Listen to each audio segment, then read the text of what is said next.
So in the words of Kohelet, the words of Ecclesiastes, there is a season for everything, a time for every experience under heaven, a time for dancing and a time for wailing, a time for speaking and a time for silence, a time for seeking and a time for losing, a time for birthing and a time for dying. And this moment of mourning is complicated.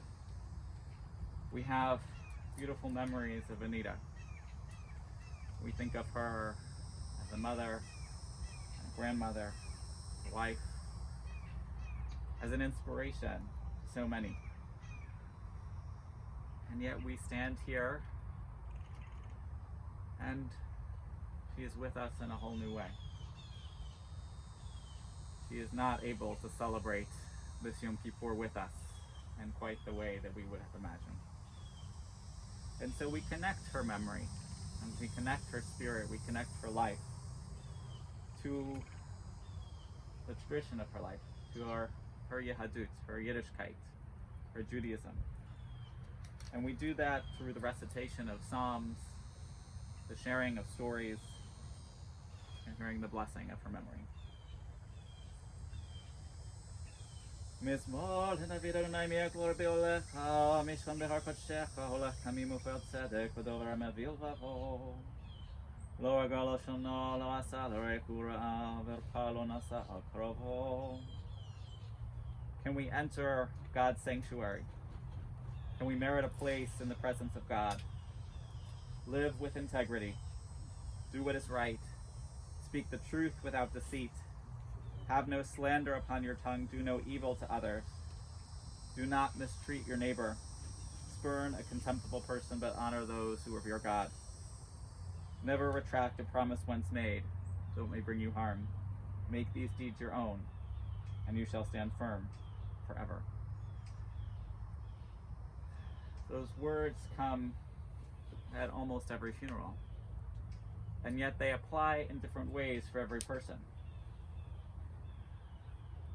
Anita was someone who stood fighting for what was right in her life. She did not speak evil of others. I heard from her children that there was no relationship that was contentious, that she found a way to bring peace even when somebody was difficult to her. God, you light my lamp. With you I can rush a barrier. The way of God is perfect. The word of God is pure. God is a shield to all who seek refuge. Anita was also someone who built a refuge. She was a place of safety for those in her family, from intimate Pesach Sederim to raising her sons and making her daughter-in-laws her daughters, making a family. She was someone who created and built peace, just like God. L'chu banim shim'uli yirat Adonai al madechem, mi ha'ish hachafetz chaim ohev yamim lirato. In the middle of Psalm 34, it teaches who is eager for life, who wants years of good fortune. Guard your tongue from evil, your lips from deceitful speech. Shun evil and do good, seek peace and pursue it. And again, as I go through these Psalms, it needs no great elaboration, because the character of Anita was someone who can be found so clearly in these words. The Lord is my shepherd, I shall not want. He makes me lie down in green pastures, leads me beside the still waters, restores my soul. He guides me in straight paths for God's name's sake. Though I walk through the valley of the shadow of death, I fear no evil, for you are with me. Your rod and staff comfort me. You prepare a table before me in the presence of my enemies. You've anointed my head with oil, my cup runs over. Surely goodness and mercy shall follow me all the days of my life, and I shall dwell in the house of God forever. Tov v'chesed yodefuni kol yemei chayai. V'shavti b'veit Adonai li'orech yamim. Craig, I want to invite you to share a few words.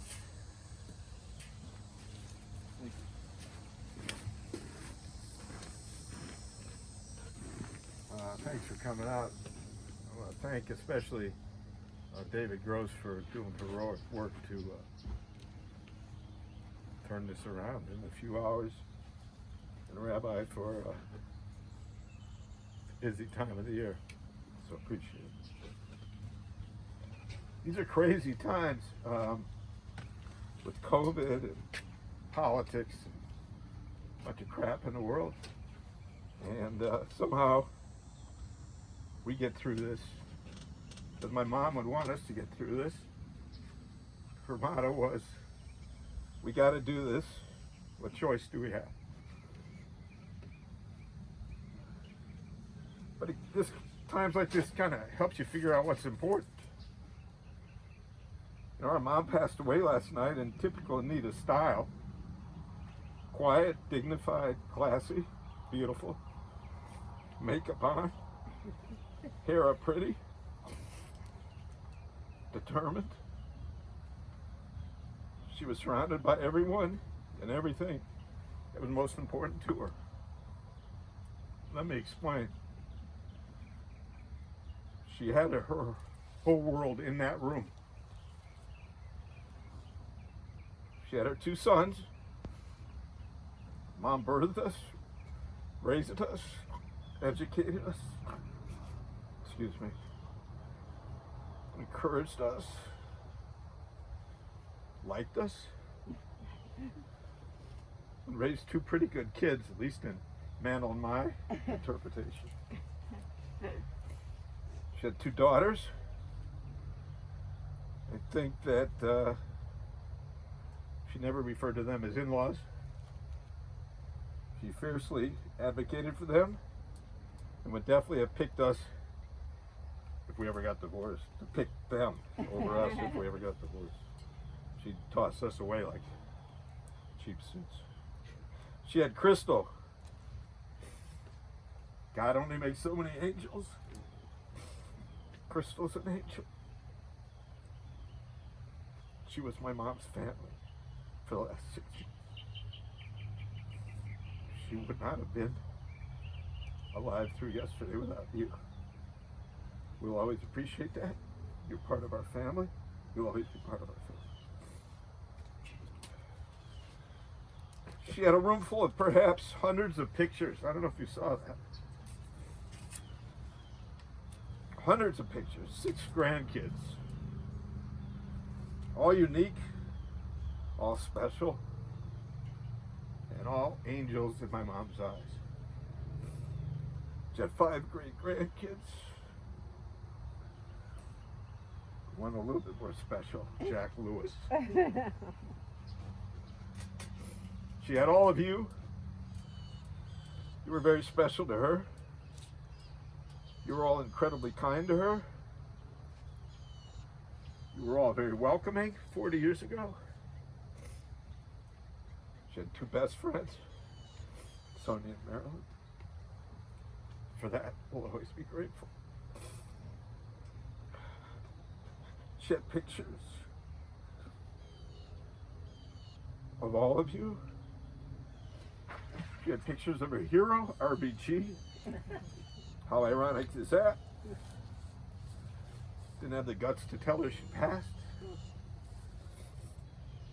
If you remember her home, she had her books in her bed and pictures of her all around.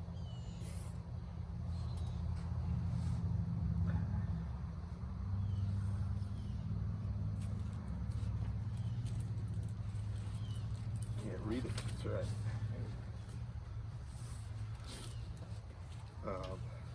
Just a little bit about her.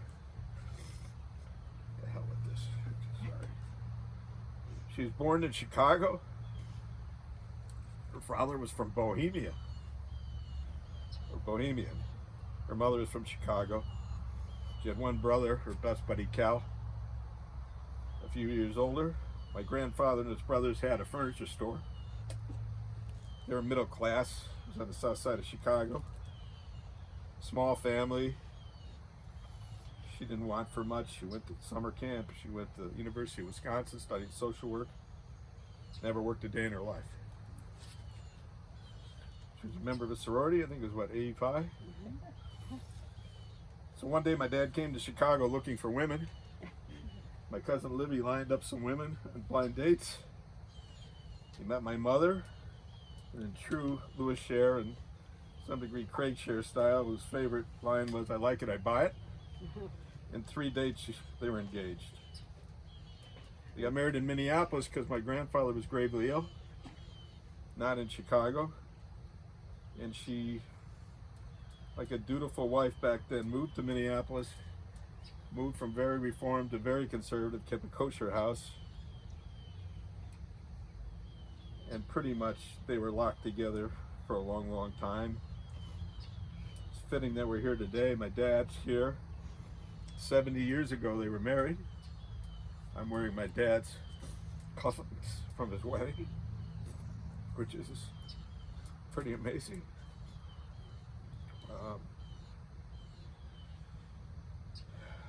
She really subordinated her life to my dad, which was okay with her. It was the 50s marriage. And as she grew in her life, she got her own voice. And boy, did she have her own voice. She did it behind closed doors. They presented this united front. They never argued in front of us, which was amazing. But I guess they did behind closed doors because everyone does. She kind of stood by her man, and within 2 years or 3 years had 2 sons. In the first 3 years of their marriage. My mom was a mom. She wasn't moving mountains or a king or a queen or a Nobel Prize winner, but she was a mom. She made lunches for us. We came home every day from school. She was there for us after school. She made dinner, cleaned up from dinner. Never disciplined us. That was my dad's job. She put up with a lot of stuff from my dad's family. She put up with us. We shared one bathroom. Can you imagine my brother and I, my dad in one bathroom? My poor mother. At 5:30, we watched Walter Cronkite together. Then we ate dinner. It was a 1,600 square foot house. To us, it seemed like a castle. And every night at dinner, we would discuss the day's events. Dad would bring out the evening newspaper, and my brother and I and my father and mother would argue. We were both debaters, my brother and I. That's where we learned to have these interesting arguments. By the end of dinner, you didn't know whose side you were on. You kept changing sides.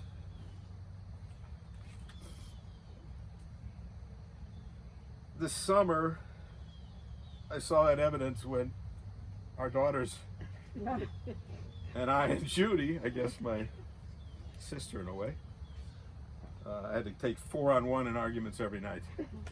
My daughters became better at arguing than we are, and they made me even look conservative. It was something. How proud my mom would have been of the girls, and to take up that fight. Just a few interesting tidbits. She was intellectually curious. I would say that was her defining thing. She was well read. She was the greatest customer of the St. Pete Beach Library, as well as the Minneapolis Library. She had books. She shared book ideas with the grandkids and with Karen and Jan and with everyone. She had stacks of books. She watched PBS, Meet the Press. Incredible reader, incredible interest in the world of politics. She was a tried and true Democrat. Her motto was, "You vote for the Democrat of your choice." Her idea of a mixed marriage was marrying a Republican, not a non-Jew. She was an incredibly good listener. One of the few people I've met, and one of the few people that would rather listen than talk. She never interrupted you. Did you ever notice that? She would just listen. She cared. The grandkids would regale her of stories, and there was nothing that made her feel better. She was determined. When my dad died 26 years ago, she was young. She was 67, my age. And we'd say, "Mom, how you doing?" She goes, "I'll get by. I'll do. What choice do I have?" And that was her motto, was, "What choice do I have?" She never wallowed in her pity.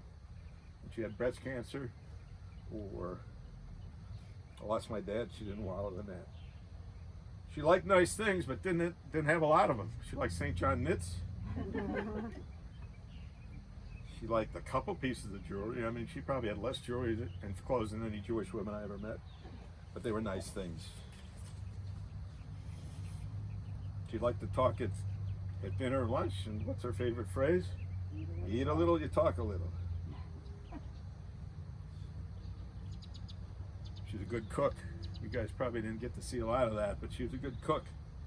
Poppy seed cake, matzo balls, standing rib roast with potatoes, oven fried chicken, and something that'll make my daughters retch, salmon patties. Saturday night they went out. My brother and I had big time. Kraft macaroni and cheese, the tomato soup, or frozen Chef Boyardee pizzas. One of the things I remember that a lot of people don't know about is she made me play with kids that other kids didn't want to play with.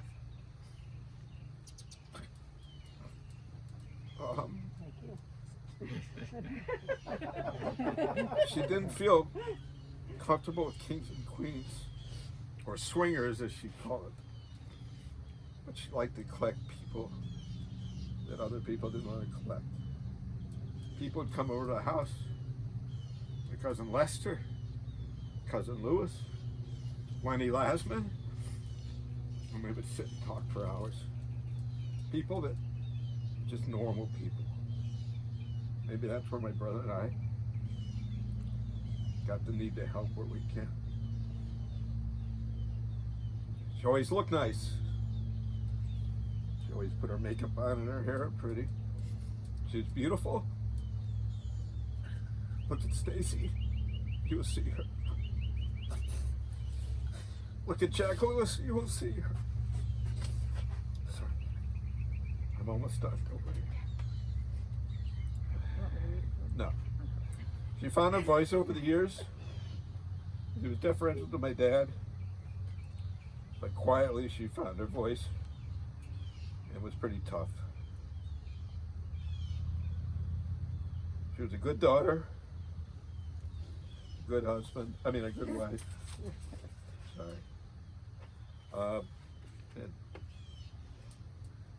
she was simple. She was classy. She was our mom.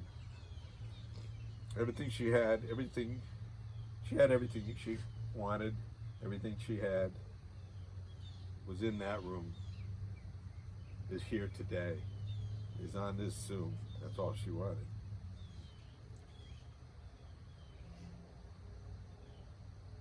How cool is that?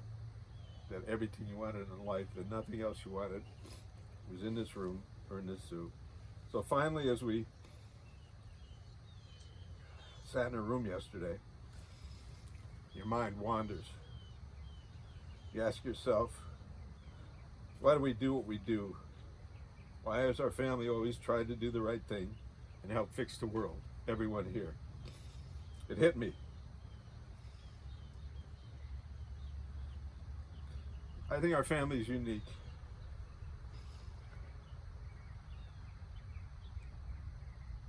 The room we were sitting in was built by our family at Menorah Manor. Next door, the tower for seniors was built by our family. The cemetery was built by our family.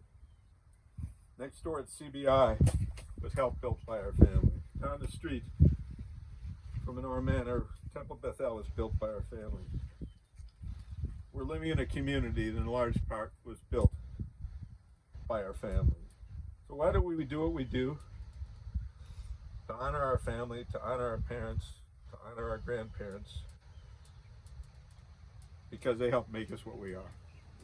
They birthed us, she taught us, she set a good example for us. She led a life of justice, of love, and of caring. She didn't win awards. She wasn't an RBG, but she could have been. To all of us, she rocked our world. The best mom, the best grandma, the best great-grandma, the best friend we could ever have. May her memory be a blessing.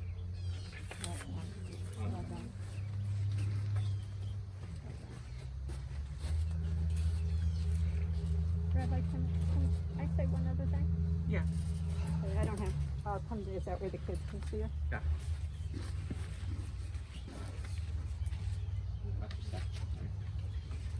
So if Mom were here now, she would say, "Thanks God." She didn't say thanks. She would say, "Thanks God."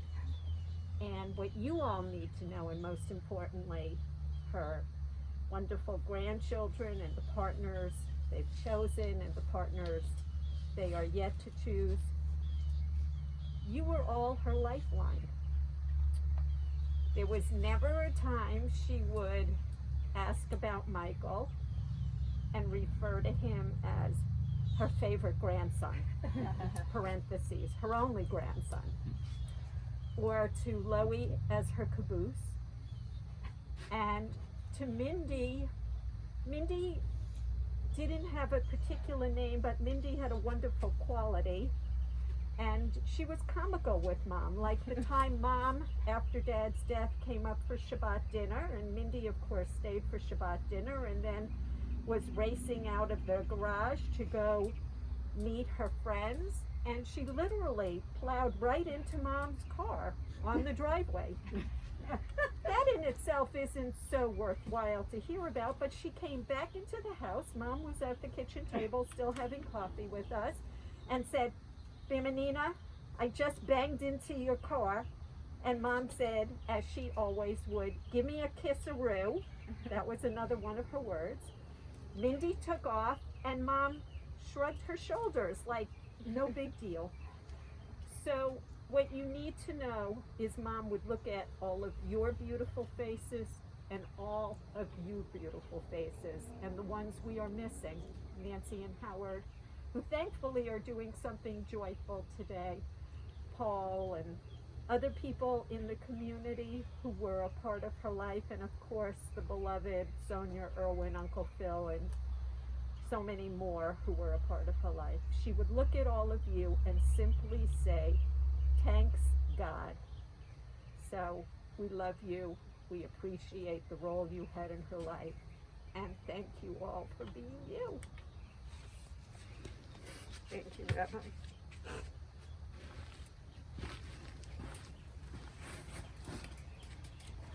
Eshet Chayil Meimsa. Okay, I'm gonna right after that. Don't worry. I didn't Considering forget all you. these words that were said, I didn't know if I didn't forget you. Okay, good. Yeah. Eshet Chayil Meimsa V'racho Mimni Mikra Batach Balev Bala V'shala Lo Yechzar Gemal Tutov V'nora Kol Yemei Chaya Kappa Parsha Le'ani V'yadecha Shilcha Le'avion Sheker Achen V'elayofi Shayirat Adonai Hitit Alal Tenula Mepriyadecha Ve'alelucha B'sharim Ma'asecha. So in the Eshet Chayil, there's a line, Kamu v'necha ve'ashruha bala ve'halala. Her children come and bless her. Her husband praises her. Rabot banot asu chayil. Many women have done superbly. Va'atalit al kulana. But you surpass them all. And as a mother, as a spouse, as a grandmother, as a great-grandmother, that love is so evident in everything that we're hearing today. So now, ma'am. It's uneven, I did.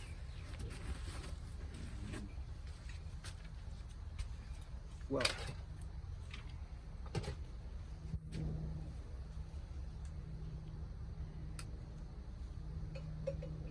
hi guys. Hi. First, I want to thank my brother for being a good brother, a great brother, being able to enunciate almost word for word the things I don't even think about, but he does. The other person I want to thank is my wife for saying the words that sometimes are back here, but I don't enunciate, but she does. And I just so grateful for Craig and Karen, my beloved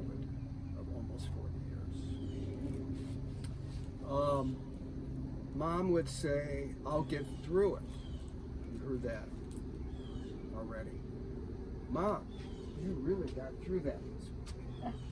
You did that with grace, aplomb, elegance, that you should be very proud of, because we are so proud of what she did this week.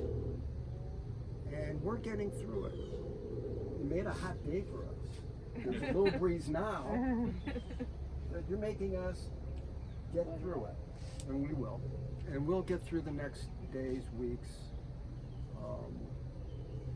with her, with us.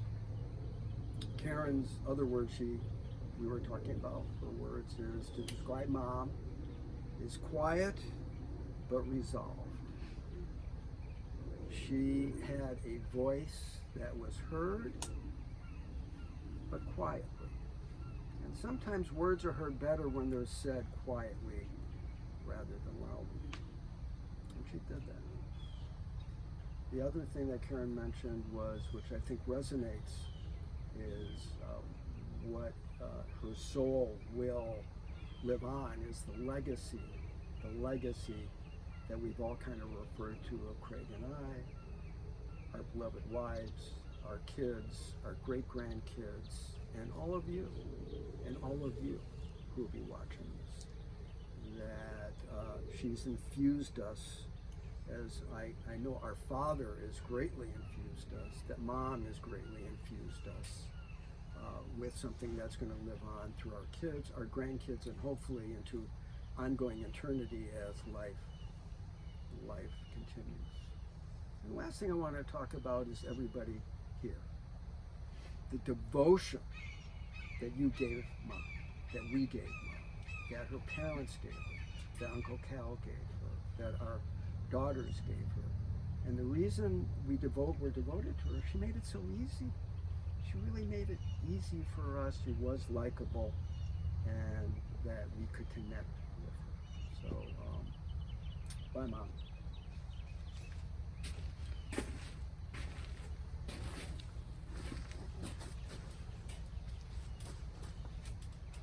So our tradition teaches us that when parents who have taught their children pass on, that passing is not a death.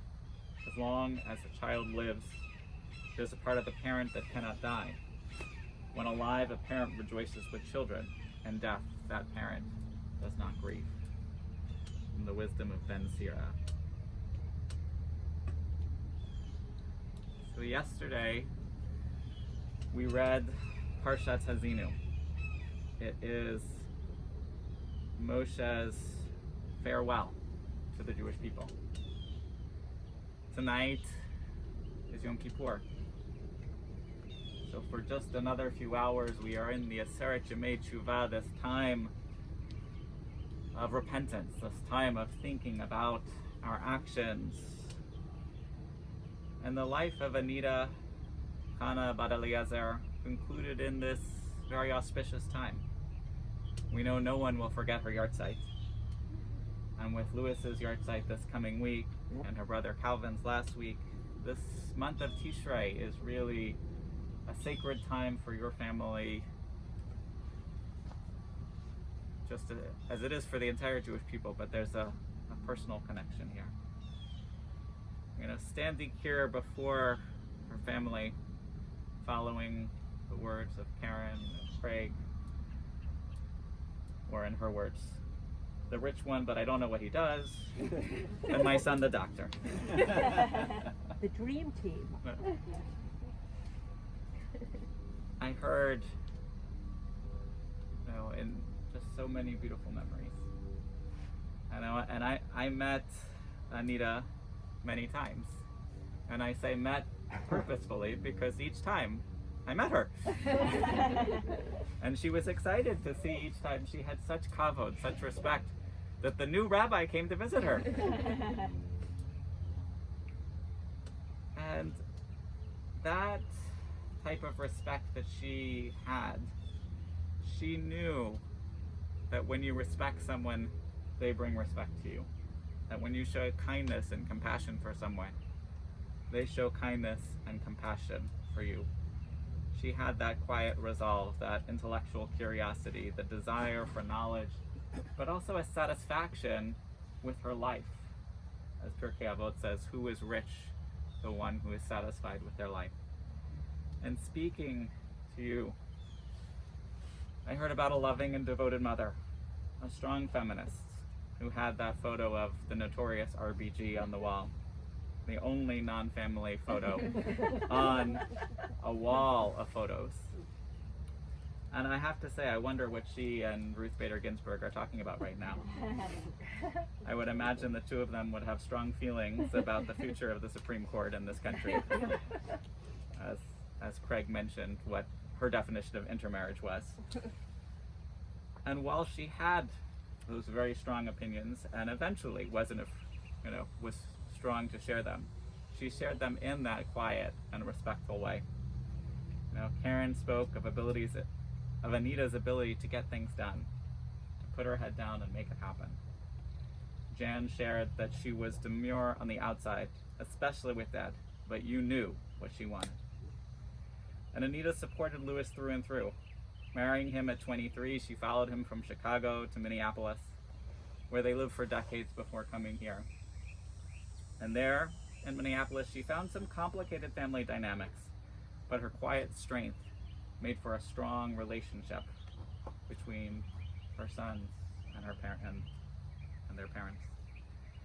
So when I was looking through her file at the synagogue, I found a copy of A Family History in Your Dad's Words, and I already asked Chelsea to make copies for both of you.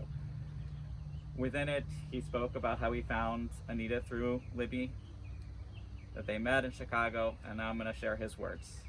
That of all the girls I had taken out and had dates for short or long periods, Anita was the girl for me. She was pretty, she was bright, she had peace of mind, she was passive. She understood me and my hyper nature, and she chose to agree verbally as I did to certain principles in our future marriage. We have kept those. She has been loyal to me, and I have been loyal to her. She always and does try to please me, and at times it is difficult, but she manages to go through that stick. I'm assuming, since it was dictated, that stick is actually shtick, but that's what it said. No abuse in our family. Shit. Louis and Anita were married for nearly 45 years, until his death 26 years ago. And they were married after only those 3 dates. Their Jewish lives were a compromise. Louis kept kosher and davened every day in a conservative style. She grew up in the very formal, bohemian, German, Reform style of Chicago Sinai. They made a kosher home together, but did enjoy their shellfish outside the house. Together, they made beautiful seders for Passover and observed the holiday with their more intimate family.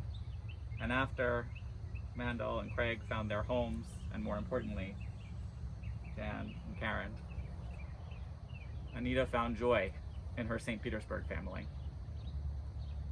When attending the big family functions, she made a point to speak with anyone who was just coming in, because she wanted to make sure that they would not get lost in that crowd.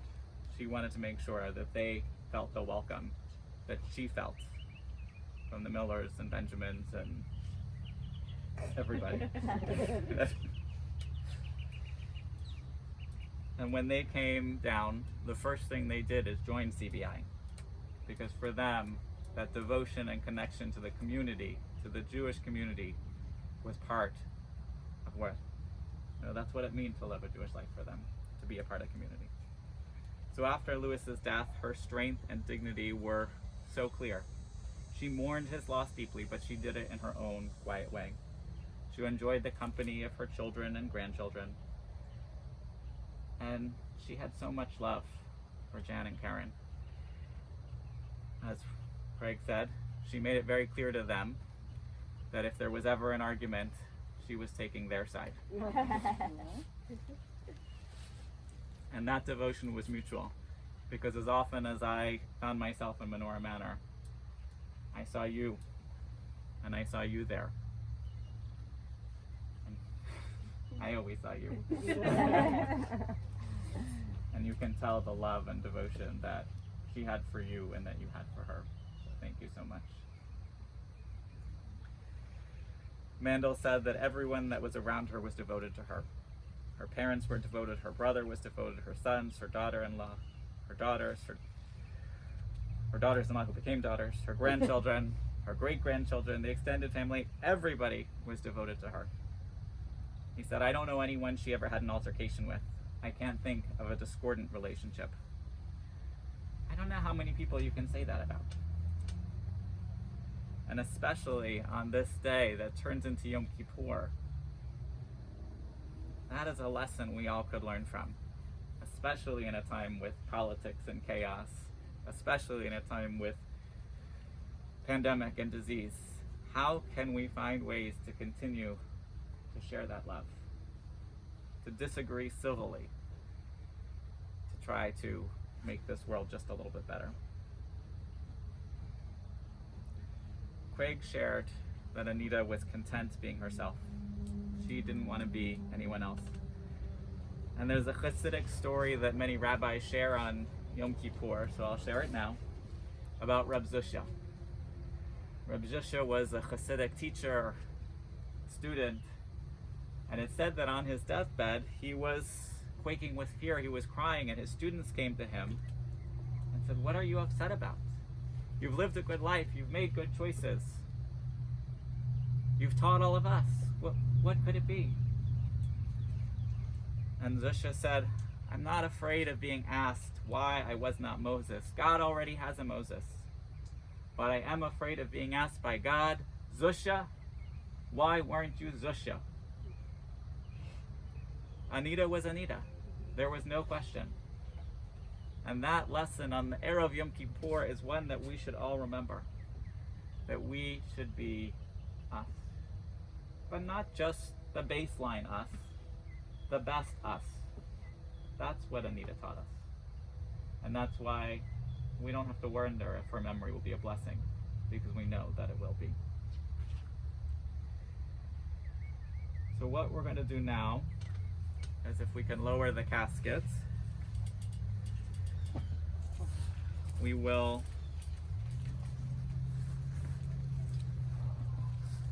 participate in the ritual of burial. Now, in these moments, it's not quite the same as we would like it to be, but I believe we have cups so that we can pour the dirt.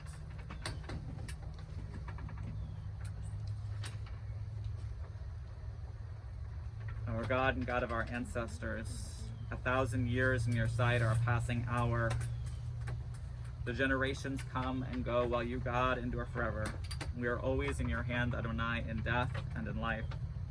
Help us who mourn the loss of Anita Sher to look beyond this moment, to realize that death cannot destroy the bonds of your everlasting love.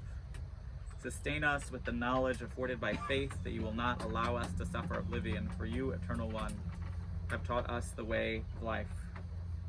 Let us say, Amen.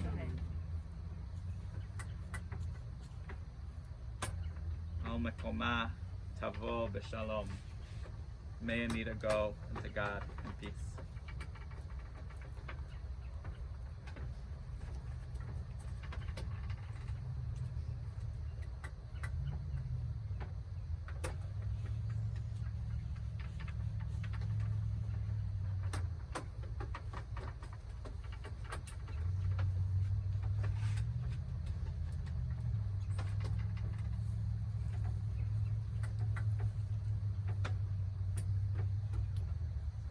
You guys to come forward.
Conclude with two more prayers. We'll do El Malay Rachamim, and then we'll conclude with the Kaddish. El Malay Rachamim, Shochen Bamramim, Hamse Menucha Nechona, Tachat Kanfecha Shkina, B'malot Kedoshim Teharim, Zrakya Matzirim, and Nishmat Chana Bat Eliezer, Shachal Leolama Begaden Denuchata, Ahana Balarachamim Astirecha, Beseter Konfecha Violamim, Utzror Betzrocha Hayim, and Nishmat Adonai Nachlata, Vetanach Mishalam Al Mishkov Avenam Haramein. Exalted, compassionate God, grant infinite rest in your sheltering presence among the holy and the pure to the soul of Anita Sher, who has gone to her eternal home. Merciful One, we ask that our loved one find perfect peace in your eternal embrace. May her soul be bound up in the bond of life. May she rest in peace. And let us say, Amen. Amen. I'll ask you to rise and say Kaddish with me. Yitzgadal, Yitzgadash, Shemer Rabah, Bialma, Livrach, Terotei, Biamlech Malchutei, Mechayekon, Uvimechon, Uvchayit, Kol Beit Yisrael, Magalah, Vizman Karib, Vimru, Amen.